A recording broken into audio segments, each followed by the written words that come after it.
जयकारा बोलो माता रानी का। जगत माई महामाई माँ भद्रकाली की जय बोलो।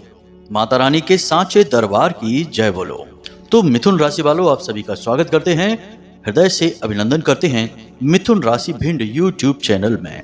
मित्रों, इस एक चीज में 9 देवी देवताओं की शक्ति समाहित है और ये 9 देवी देवता हमेशा आपके घर में मौजूद रहते हैं। आपकी तकलीफों को दूर करना चाहते हैं, आपके सबसे बड़े हितैषी हैं। तो ऐसे में आपको इस एक चीज को अपने पास हमेशा रखना होगा।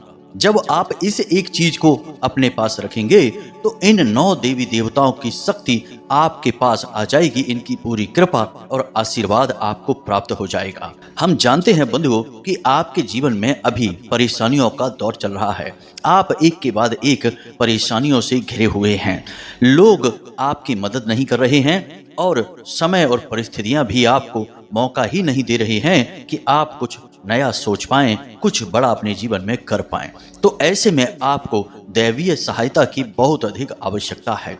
इसीलिए हम आपके लिए यह विशेष ज्ञानवर्धक कार्यक्रम लेकर आए हैं और हम इस कार्यक्रम में जो भी विशेष और दिव्य ज्ञान आपको देने जा रहे हैं, यह शास्त्रों की गहराई से निकाला गया है। जी हाँ बंधुओं, जब इंसान अपने जीवन में बुरे से बुरे समय से गुजर रहा होता है तब वह इस क्रिया को करता है। यह बहुत ही गुप्त क्रिया है लेकिन उतनी ही शक्तिशाली है और इस क्रिया को करने के बहुत ही सरल नियम भी हैं। अगर आप पूरे नियम और विधि विधान के साथ इस क्रिया को कर लेते हैं जो कि बहुत ही सरल हैं, तो आपके जीवन से हर एक कष्ट अपने आप ही कटने लगेगा। जो भी आपकी इच्छाएं हैं, मनोकामनाएं हैं, बस आपको सोचनी है और कुछ ही समय में ये सारी इच्छाएं और मनोकामनाएं पूरी होने लगेंगी। लेकिन बंधुओं, हम आपको एक बात और बता दें कि नजदीकी भविष्य में आपने कुछ योजनाएं बना रखी हैं और उन योजनाओं को पूरा करने के लिए भी आपको इन 9 देवी देवताओं की दिव्य शक्ति की कृपा की पूरी आवश्यकता रहेगी।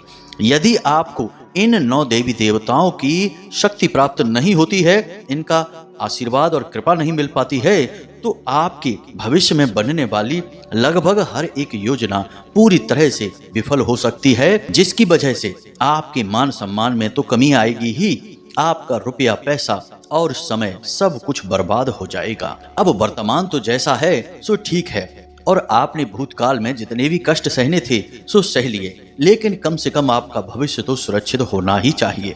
इसीलिए हम आपको इस एक विशेष गुप्त और शक्तिशाली चीज के बारे में बताने जा रहे हैं। बंधुओं, आज का यह कार्यक्रम पूरी तरह से माता भद्रकाली को समर्पित है और उन्हीं के द्वारा दी जाने वाली दिव्य अनुभूतियों पर आधारित है। तो आपको यह कार्यक्रम पूरा देखना है क्योंकि इस कार्यक्रम के माध्यम से आपको जीवन को सरल बनाने की एक नई राह मिलेगी। अब एक बात और यहाँ पर हम आपको बता दें बंधुओं कि हम प्रतिदिन आपके लिए सर्वश्रेष्ठ ज्ञानवर्धक कार्यक्रम लेकर आते हैं और हर कार्यक्रम के माध्यम से आपको प्रतिदिन कुछ नया, कुछ विशेष सिखाने की कोशिश करते हैं। लेकिन बंधुओं, हमारा काम केवल आपका मार्गदर्शन करना है, आपको सिखाना है। हमारे बताए हुए रास्ते पर चलना तो आपको ही पड़ेगा। यदि आप कर्म ही नहीं करेंगे तो हमारी बताई हर एक क्रिया अपने आप विफल हो जाएगी। फिर चाहे स्वयं ब्रह्मा जी या विष्णु जी या स्वयं शंकर जी आपके सामने प्रकट हो जाएं, वे भी आपकी कोई मनोकामना पूरी नहीं कर सकते, क्योंकि यह कलयुग है और कलयुग कर्म प्रधान है। बाबा तुलसीदास ने लिखा है कि नहीं, कर्म प्रधान विश्व करि राखा। तो यह पूरा विश्व कर्म प्रधान है, तो आपको कर्म करना ही होगा। हमने जो आपको बताया उसे आपको अपने जीवन में उपयोग में लाना होगा। उस ज्ञान का उपयोग करें, उन क्रियाओं और उपायों को करें, फिर उनके प्रभाव अपने जीवन में महसूस करें। हजारों लोग ऐसे हैं जिनके जीवन में परिवर्तन पूरी तरह से हो चुके हैं। किसी का कर्जा चुक गया है, किसी की संतान उसकी बात नहीं सुनती थी तो संतान सुधर गई है। साथ ही साथ पति पत्नी के बीच झगड़े भी थे, किसी की पति पत्नी में नहीं बनती थी, झगड़े थे, तलाक तक नौबत आई थी तो उनके भी झगड़े समाप्त हो गए, प्रेम से साथ साथ रहते हैं। बहुत सारी बातें हैं, किसी का कर्जा समाप्त हुआ तो किसी का व्यापार अच्छा चलने लगा। और यह सब कुछ क्यों हो रहा है? क्योंकि माता रानी की कृपा से हम जो भी उपाय और क्रियाएं आपको बताते हैं वे सब अपने आप में सिद्ध होते हैं और हम जो भी क्रियाएं बताते हैं वे पूरी तरह से वैदिक पद्धति पर आधारित होती हैं। तो अब आपका धर्म है कि इन बातों को अपने जीवन में उतारना, इन बातों को मानना। अब यदि आप हर बात पर शक करते रहेंगे, हर बात पर विश्वास ही नहीं करेंगे तो फिर कुछ भी नहीं हो सकता है, फिर आपका भगवान ही मालिक है। मित्रों, हमने इतनी सारी बातें आपको केवल इसलिए बताई हैं कि आज का यह वीडियो कार्यक्रम बेहद ज्ञानवर्धक है, बहुत ही शक्तिशाली है, और जिसने इस कार्यक्रम में बताई हुई बातों को अपने जीवन में उतार लिया, हम गारंटी के साथ कहते हैं कि आने वाले 3 से 4 महीने उसके जीवन के सबसे सुंदर दिन होने वाले हैं, और वह इतनी जबरदस्त कामयाबी देखेगा जैसी उसने अपने जीवन में आज तक नहीं देखी होगी। कहने का मतलब यह है कि वह स्वयं अपने स्वर्ग और अपने सौभाग्य का निर्माता बन जाएगा। जी हाँ बंधुओं, तो उम्मीद है कि आप हमारी बातों को समझ रहे होंगे। अब आप इस कार्यक्रम को अंत तक अवश्य देखेंगे। तो चलिए बंधुओं, आज के इस विशेष कार्यक्रम की शुरुआत करते हैं, लेकिन इससे पहले माता रानी को आभार व्यक्त करते हैं और पूरे भक्ति भाव से कमेंट बॉक्स में लिखिए, जय मां भद्रकाली कृपा करो। 3 बार लिखना, माता रानी आपके ऊपर निश्चित तौर पर कृपा करेंगी ही। इसी के साथ साथ यदि आप इस चैनल पर, इस कार्यक्रम पर पहली बार आए हैं तो आप बगल में जो लाल रंग का सब्सक्राइब का बटन है उसे अवश्य दबा दें। ऐसा करके आप हमारे माता रानी के दिव्य परिवार के सदस्य बन जाएंगे, धाम से सीधे जुड़ जाएंगे और आपके ऊपर सीधी माता रानी की कृपा और आशीर्वाद पहुंचने लगेगी। मित्रों, हम आप लोगों के जीवन में खुशियां लाने के लिए, माता रानी की कृपा पहुंचाने के लिए प्रतिदिन कुछ न कुछ अनुष्ठान अवश्य करते हैं, और इसका प्रभाव भी दिखाई देता है जब आप लोग संतुष्टि वाले मैसेज हमें भेजते हैं, तो हमें भी खुशी होती है कि आपकी इच्छाएं पूरी हो रही हैं, आपका जीवन सुंदर हो रहा है और हम इसी रूप में माता रानी की सेवा कर पा रहे हैं। तो चलिए बंधुओं, इस सुनहरे मौके को अपने हाथ से जाने मत देना, जल्दी से चैनल को सब्सक्राइब करिए, फिर आगे बढ़ते हैं। मित्रों, अब एक बात तो आपको माननी ही पड़ेगी कि हर इंसान के जीवन में चीजों का बहुत अधिक महत्व होता है। कुछ चीजें ऐसी होती हैं जो इंसान को सुख देती हैं, आनंद देती हैं, लेकिन कुछ चीजें ऐसी होती हैं जिनसे इंसान दुखी हो जाता है, परेशान हो जाता है। चीजें तो बहुत दूर की बात है, रंग और वस्त्रों का भी इंसान के स्वभाव पर बहुत अधिक प्रभाव पड़ता है। आप देखेंगे कि जो इंसान जिस प्रवृत्ति का होता है वह उसी प्रकार के रंग और उसी प्रकार के परिधान और पहनावे पहनना शुरू कर देता है। जैसे जो राजनेता होते हैं वे कुर्ता पजामा पहनते हैं, और यदि संत महात्मा होते हैं तो वे धोती कुर्ता पहनना शुरू कर देते हैं। तो जैसा उनका लिबास और पहनावा वह उनकी मानसिक स्थिति को दर्शाता है। कहने का मतलब यह है कि हमारे आसपास जो भी चीजें हैं, जिस भी प्रकार की हों, चाहे वे हमारे उपयोग की हों या ना हो, लेकिन उनकी अपनी कुछ विशेष ऊर्जा, उनका अपना कुछ विशेष प्रभाव तो होता ही है। अब सीधे तौर पर यहाँ पर बात की जाए तो कुछ चीजें होती हैं जो बहुत ही दिव्य होती हैं और उनका दैवीय शक्तियों से सीधा जुड़ाव होता है। अब छोटी मोटी चीजें तो हमें पता रहती हैं और हम उनका प्रयोग करते रहते हैं, लेकिन जब जीवन में बड़ी कठिनाइयों से मुक्ति की बात आती है, बड़ी सफलता और बड़ी इच्छाओं की पूर्ति की बात आती है, तब हमारा छोटी मोटी चीजों से काम चलने वाला नहीं है। अब ध्यान से सुनिए, शास्त्रों के अनुसार इंसान के शरीर को मंदिर कहा गया है। जी हाँ बंधुओं, और आप जिस घर में रहते हैं उस घर को भी मंदिर कहा गया है। और मंदिर में कौन रहता है? देवता रहते हैं। तो शास्त्रों के अनुसार इंसान के शरीर में कई प्रकार के देवताओं का वास माना जाता है, जैसे आंखों में सूर्य और चंद्रमा का, कान में दिशाओं का, नाक में अश्विनी कुमार का, पैर में उपेंद्र का, और नाभि में भगवान श्री हरि विष्णु और माता लक्ष्मी का, और हृदय में भगवान भोलेनाथ और माता पार्वती का वास माना जाता है। ठीक इसी प्रकार आपके घर में भी लगभग 45 प्रकार के देवी देवताओं का वास माना जाता है।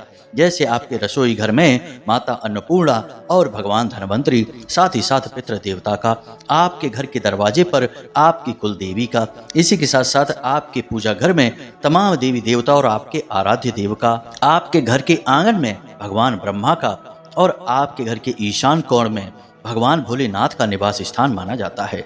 उत्तरी दिशा में कुबेर देवता का निवास माना जाता है। इस प्रकार लगभग 45 देवी देवताओं का वास आपके घर में होता है। अब इनमें से 9 मुख्य देवता होते हैं जो आपके जीवन में सुख समृद्धि के कारक होते हैं। अगर इन देवी देवताओं की कृपा आप तक नहीं पहुंच पाती है तो आपके जीवन में कष्ट की शुरुआत हो जाती है। अब इन 9 देवताओं में मुख्य तौर पर माता लक्ष्मी और कुबेर देवता, साथ ही साथ भगवान भोलेनाथ और देवगुरु बृहस्पति, शुक्र देवता, सूर्य, चंद्रमा और राहु देवता भी शामिल हैं। अब ये ऐसे देवता हैं जो इंसान के रोजमर्रा के कार्यों को प्रभावित करते हैं और इंसान के प्रतिदिन के लाभ और हानि, दुख, तकलीफ और चिंताओं को नियंत्रित करते हैं। लेकिन किसी न किसी प्रकार की नकारात्मक ऊर्जाओं के चलते इन देवी देवताओं का प्रभाव आपके जीवन में कम होने लगता है, जिसकी वजह से आपके हर बनते हुए काम में रुकावटें आने लगती हैं। हर तरह का कार्य आपका बाधित होता है। आप जो भी योजनाएं बनाते हैं वो असफल होने लगती हैं। आपके घर में कलह, क्लेश और विवाद बढ़ने लगता है। साथ ही साथ आप कर्जे में दबने लगते हैं। आमदनी तो आपकी रुकने लगती ही है। एक बात याद रखना कि जितने भी देवी देवता होते हैं उनकी ऊर्जा शुद्ध सकारात्मक ऊर्जा होती है, लेकिन ठीक इनके विपरीत नकारात्मक ऊर्जा भी होती है, जिन्हें हम भूत प्रेत और पिशाचों की ऊर्जा कह सकते हैं। अब यदि आपके कर्म सकारात्मक हैं तो देवी देवताओं की कृपा आपके ऊपर बढ़ती चली जाती है और बनी रहती है। लेकिन यदि आप जाने अनजाने में कुछ गलतियां करते हैं और नकारात्मक कार्यों में लिप्त होने लगते हैं तो आपके जीवन में देवी देवताओं की कृपा और आशीर्वाद कम होने लगता है और नकारात्मक ऊर्जाएं हावी होने लगती हैं। अब यहाँ पर आप यह बात मत समझ लेना कि यह देवी देवताओं का और राक्षसों का, भूत प्रेतों का युद्ध है और देवी देवता हार गए। यहाँ पर कोई हार या जीत की बात ही नहीं है। यह तो आपके अपने कर्म निर्धारित कर रहे हैं कि आप किसे अपने घर और अपने जीवन में जगह दे रहे हैं। यदि आप नकारात्मक कार्य करेंगे, यानी कि जुआ, शराब, वेश्यावृत्ति और तमाम तरह की गलत कार्य जैसे मांसाहार है, क्रोध है, लोभ है और ब्याज का धन खाते हैं या फिर दूसरों को सताते हैं, किसी के हिस्से को दबा लेते हैं, तो ऐसे कार्यों में यदि आप लिप्त रहते हैं, आपकी वजह से कोई दुखी हो जाता है, उसके आंसू निकल आते हैं, वह परेशान हो जाता है, तो इस स्थिति में देवता आपका कुछ भी नहीं कर पाएंगे, ना आपके साथ रह पाएंगे, फिर तो भूत प्रेत ही आपका साथ दे पाएंगे। याद रखना कि जिस प्रकार आप हर वक्त दैवीय शक्तियों से घिरे रहते हैं, ठीक उसी प्रकार आप तमाम तरीके के भूत प्रेत और निशाचरों से भी हर वक्त घिरे रहते हैं। अब बस आपके कार्य इस बात को निर्धारित करते हैं कि कौन आपके जीवन में प्रवेश करेगा और किसका प्रभाव आपके जीवन में सबसे अधिक रहेगा। उम्मीद है आप हमारी बातों को यहाँ तक अच्छी तरह से समझ पाए हैं। तो अब इन बातों के आधार पर यह पता चलता है कि यदि हम शुद्ध सात्विक जीवन जीते हैं, सत्य के मार्ग पर चलते हैं, भले ही थोड़ा बहुत हमें कष्ट हो, लेकिन हम हमेशा सत्य बोलें और किसी को किसी भी प्रकार से कष्ट ना पहुंचाएं, किसी को भी तकलीफ ना दें, तो हमारे जीवन में देवी देवताओं की कृपा आकर्षित होने लगती है और भूत प्रेत और उनकी नकारात्मक ऊर्जाएं हमारे घर से और जीवन से दूर भागने लगती हैं। तो अब ध्यान से सुनिए, हम आपको उस एक चीज के बारे में बताने जा रहे हैं, लेकिन उससे पहले आपको अपनी शुद्धता और अपने घर की शुद्धता करना बहुत अधिक आवश्यक रहेगा, क्योंकि यदि कहीं भी थोड़ी बहुत भी नकारात्मकता रहेगी तो दिव्य शक्तियां आपका साथ नहीं देंगी और हो सकता है कि इस एक चीज का प्रभाव आपके ऊपर बहुत ही कम हो जाए। जी हाँ बंधुओं, तो इसके लिए सबसे पहले आपको स्वयं को शुद्ध करना होगा, हर प्रकार की नकारात्मकता को दूर भगाना होगा और यह कार्य करने के लिए आप जब स्नान करने चलें तो उस पानी में थोड़ा सा समुद्री नमक मिला लें और थोड़ी सी एक चुटकी भर हल्दी भी मिला लें। ऐसा करने से आपका बृहस्पति मजबूत हो जाएगा और माता लक्ष्मी की विशेष कृपा भी आपको प्राप्त होगी। नमक के यहाँ पर दो कार्य हैं, एक तो नकारात्मक शक्तियों को दूर भगाने का कार्य, दूसरा नमक माता लक्ष्मी का भी प्रतीक है। ठीक इसी प्रकार हल्दी बृहस्पति का और स्वयं माता लक्ष्मी का प्रतीक है। तो आपके ऊपर दो देवी देवताओं की कृपा भी आएगी, साथ ही साथ नकारात्मक ऊर्जा भी आपके ऊपर से दूर हटने लगेगी। इसी प्रकार आप जो भी वस्त्र पहनते हैं उन वस्त्रों को धोते समय भी पानी में थोड़ा सा नमक अवश्य मिलाते चलें। यह भी बहुत अनिवार्य है, इससे भी कपड़ों में रह रही किसी भी प्रकार की नकारात्मक ऊर्जा बाहर हटने लगेगी। अब बात करते हैं आपके घर के शुद्धिकरण की। घर के शुद्धिकरण के लिए सबसे पहला कार्य आपको शाम के समय अपने घर के सभी कोनों में, ब्रह्म स्थान में और छत पर और चारों तरफ मुख्य दरवाजे से लेकर थोड़ा थोड़ा गंगा जल छिड़कना है। इसके लिए आप एक गिलास में, शुद्ध गिलास में जल ले सकते हैं और उस जल में थोड़ा सा गंगा जल मिलाएं और फिर उस जल को चारों तरफ अपने घर में जहां भी आप जा सकते हैं जाकर छिड़कें। इससे पूरा घर शुद्ध होगा। साथ ही साथ अपने घर के मुख्य दरवाजे पर यानी दहलीज से थोड़ा सा बाहर थोड़ा सा कपूर रखें, एक कटोरी में रख सकते हैं और उस कपूर के ऊपर लौंग का एक जोड़ा रख दें और उस कपूर को जला दें। इससे आपका घर शुद्ध हो जाएगा, किसी भी प्रकार की नकारात्मक ऊर्जा आपके घर से दूर हट जाएगी। अब घर का और आपका स्वयं का शुद्धिकरण का यह कार्य है, यह लगभग प्रतिदिन होना चाहिए। अगर रोज नहीं हो सकता है तो हर 2-3 दिन में एक बार तो होना ही चाहिए। इससे जितनी भी नकारात्मक ऊर्जाएं आपके आसपास एकत्रित होंगी, कहीं ना कहीं से तो नकारात्मक ऊर्जाएं आती ही रहती हैं। अब किसी ने यदि आपकी किसी अच्छी चीज को देखकर थोड़ा सा भी मन में कुछ उल्टा सीधा ख्याल लेकर आया तो यह नजर की नकारात्मक ऊर्जा को प्रदर्शित करता है और आपके ऊपर भेजता है, तो इसे भी हटाना अनिवार्य है। आपने देखा होगा कि कई बार ऐसा होता है कि कोई कार्य बिल्कुल बनते बनते जैसे ही आप उसके बारे में किसी से कोई बात कर देते हैं, चर्चा चला देते हैं, तो उसमें रुकावट आ जाती है। ऐसा इसीलिए होता है कि उस इंसान ने नजर लगा दी है। इसीलिए तो लोग कहते हैं कि जब तक कार्य पूरी तरह से बन ना जाए उसके बारे में किसी से कोई चर्चा नहीं करनी चाहिए। लोग जाने अनजाने में ही नजर लगा देते हैं, तो इससे भी बचना अनिवार्य है और यह लगभग रोज आपकी ओर आने वाली नकारात्मक ऊर्जा है। इसीलिए हम कह रहे हैं कि रोज ही आपका स्वयं का और आपके घर का शुद्धिकरण होते रहना चाहिए। अब ध्यान से सुनिए, हम आपको उस एक चीज के बारे में बताने जा रहे हैं जिसे आप हर वक्त अपने पास रखेंगे। मतलब कि आप घर से जब बाहर निकलें किसी कार्य के लिए, जैसे कि आप अपने काम धंधे व्यापार या नौकरी के लिए, या फिर कोर्ट कचहरी के किसी मामले के लिए, या कोई भी ऐसा कार्य जिसमें आप चाहते हैं कि आपकी विजय हो, आपको कामयाबी मिले 100% गारंटी के साथ, तब आप उसे अपने साथ रखकर जाएंगे। इस एक चीज को एक पोटली के रूप में आपको बनाना होगा और इसके लिए आपको 4 चीजों की आवश्यकता पड़ने वाली है और इस एक पोटली का निर्माण आप शनिवार के दिन करेंगे। जी हाँ बंधुओं, तो ध्यान से सुनिए कौन कौन सी हैं वो चीजें, फिर उनकी प्रयोग विधि और नियम और उसके सावधानियां भी हम आपको बताएंगे। सबसे पहली चीज है गोमती चक्र। जी हाँ बंधुओं, एक गोमती चक्र आपको चाहिए। यह भगवान श्री हरि विष्णु के द्वारा धारण किए जाने वाले सुदर्शन चक्र का प्रतीक है और दुनिया की हर एक नकारात्मकता को काट देने की शक्ति रखता है।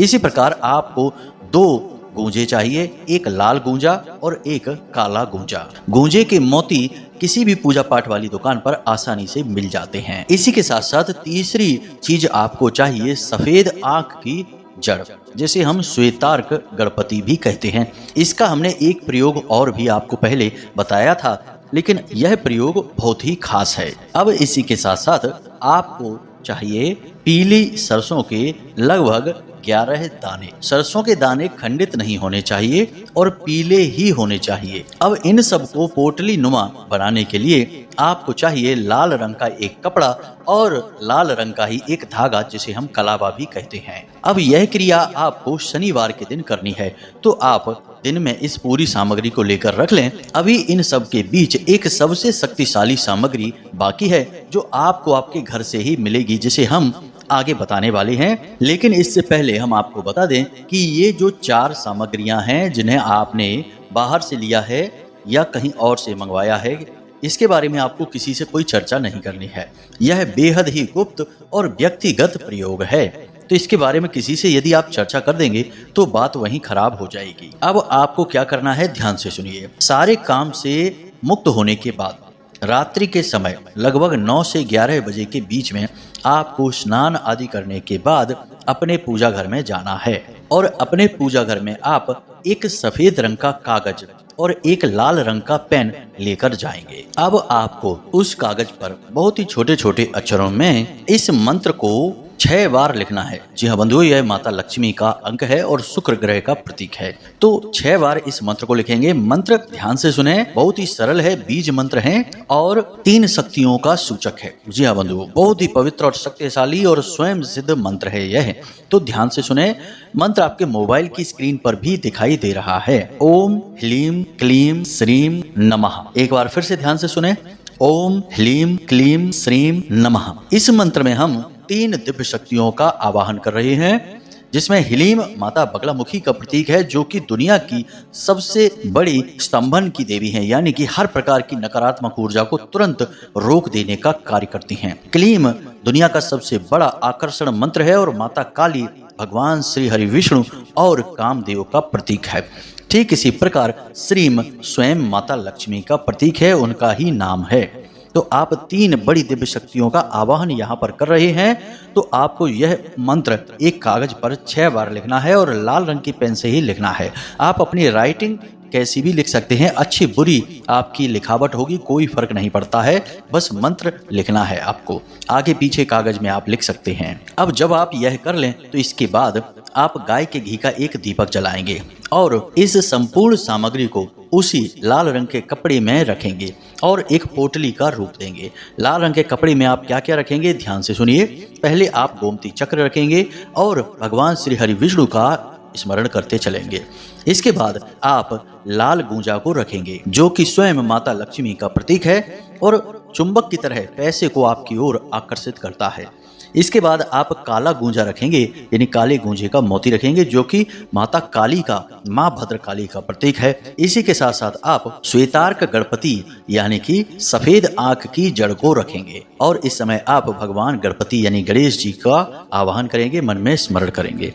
इसी के साथ साथ आप इस कागज को भी रखेंगे जिसमें आपने इस मंत्र को लिख रखा है और इस मंत्र के कागज को लिखते समय आप सभी देवी देवताओं से निवेदन करेंगे कि वे आपकी मदद करें और आपके हर बिगड़े कार्य को बनाएं और भविष्य में आपकी हर योजना को कामयाब करें। अब आप इस संपूर्ण सामग्री को लपेट कर एक पोटली का आकार दे दें और इसे लाल धागे से लपेट दें।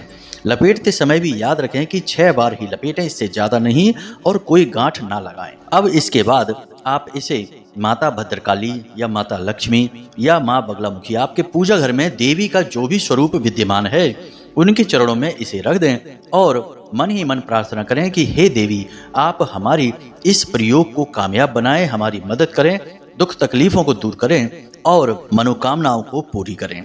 इस तरह आप आवाहन करेंगे। कोई विशेष मंत्र नहीं उच्चारण करने हैं, कोई पूजा पाठ का विधान नहीं है, बस दीपक जलेगा तब तक आप वहीं बैठे रहें और माता से इस प्रकार आवाहन करते रहें, निवेदन करते रहें कि आप बहुत तकलीफों में हैं, परेशानियों में हैं और आपको अब देवी देवताओं की मदद की बहुत आवश्यकता है। इस प्रकार अपने मन के जो भी विचार हैं, जो भी इच्छाएं हैं, मनोकामनाएं हैं, उन्हें भगवान के सामने बताते रहें। अब कुछ समय वहां पर बिताने के बाद आप इस सामग्री को माता रानी के चरणों में रखी छोड़ दें और वहां से उठकर वापस चले आएं। अब रात भर के लिए यह सामग्री आप वहीं पूजा घर में रखी छोड़ेंगे और अगले दिन जब आप किसी कार्य के लिए बाहर निकलें, काम धंधे व्यापार के लिए निकलें, स्नान आदि करके निकलेंगे और पवित्रता के साथ पूजा घर में जाकर माता रानी से प्रार्थना करते हुए कि हे माते, हम आपकी कृपा और आशीर्वाद को यहाँ से ले जा रहे हैं अपने साथ और उम्मीद करते हैं कि आप हमारी हर कार्य में मदद करेंगी और हमें हर मुसीबत से भी बचाएंगी। इस प्रकार माता रानी से प्रार्थना करते हुए पूरे भक्ति भाव के साथ उस पोटली को उठाएं और आप अपने पर्स में रख लें। यदि पर्स में जगह नहीं है तो अपनी शर्ट की जेब में रख लें और यदि शर्ट की जेब में भी नहीं रख सकते हैं तो एक सफेद रंग के साफ सुथरे रूमाल में इस पोटली को लपेटकर अपने पैंट की जेब में दाहिनी तरफ रख लें। याद रहे कि इस पोटली को आपको बाहर नहीं निकालना है, किसी को दिखाना नहीं है, हर वक्त इसे अपने साथ रखना है और मन में यह भाव रखना है कि अब संपूर्ण दिव्य शक्तियां आपके साथ हैं और माता रानी आपकी मदद करने के लिए हर वक्त तैयार हैं। जब भी आपको दिन में कमजोरी का एहसास हो, यानी आपको डर लगे, आपको ऐसा लगे कि आप परेशानी में हैं, आपको घाटा हो रहा है, कोई आपको फंसा सकता है, जैसे कि दिन में उतार चढ़ाव के समय होते ही हैं, मनोबल आपका कमजोर पड़े, तो आप धीरे से हाथ उस पोटली के ऊपर रख लें और माता रानी से निवेदन करें। निश्चित तौर पर आपको तुरंत ऊर्जा का एहसास होगा। आपको ऐसा लगेगा जैसे आपके मनोबल में, आपके शरीर में तुरंत ऊर्जा दौड़ गई है। यह माता रानी की सिद्ध प्रक्रिया है, एक बड़ी शक्तिशाली क्रिया है। इसका प्रयोग करके बहुत सारे लोगों ने अपने जीवन को बदला है, आपका भी जीवन बदलेगा। आप बस इस प्रयोग को पूरे भक्ति भाव के साथ कर सकते हैं। अब यह तो बिल्कुल साधारण सी क्रिया हमने बताई है, इसमें कोई भी कठिनाई नहीं जोड़ी है, लेकिन आप इस क्रिया को और भी ज्यादा भाव के साथ कर सकते हैं। जैसे माता रानी को प्रसाद चढ़ा सकते हैं, लाल रंग के पुष्प आदि चढ़ा सकते हैं। साथ ही साथ जब आप इस पोटली को सिद्ध कर रहे हो उस समय रुद्राक्ष की माला के साथ इसी मंत्र का जो हमने आपको लिखने के लिए बोला है, इसी मंत्र का एक माला जाप भी कर सकते हैं। अब हमने ये विधि पहले इसलिए नहीं बताई ताकि आप लोगों को कठिनाई महसूस ना हो, लेकिन यदि आप कर लेते हैं तो सर्वोत्तम है और नहीं करेंगे तब भी यह क्रिया आपके ऊपर कार्य करेगी। यह माता रानी की सिद्ध पोटली है, यह अपना काम तो करेगी ही। तो अब उम्मीद है कि जो बातें हमने आपको बताई हैं वे आपको अच्छी तरह से समझ में आ गई हैं। अब यदि इन बातों से जुड़ा हुआ कोई प्रश्न है आपके मन में तो आप हमें कमेंट करके पूछ सकते हैं या डिस्क्रिप्शन में दिए गए व्हाट्सएप नंबर पर मैसेज करके भी पूछ सकते हैं। इसी के साथ साथ आज के इस वीडियो को विराम देते हैं। हमेशा हंसते रहिए, मुस्कुराते रहिए, सकारात्मक रहिए, माता रानी पर अपनी पूरी आस्था और विश्वास बनाए रखिए और दिन में एक बार मंदिर अवश्य जाइए क्योंकि आपका उद्धार वहीं से होना है। तो प्रेम से बोलिए जय माई की जय, मां भद्रकाली। माता रानी आपका कल्याण करेंगी। धन्यवाद।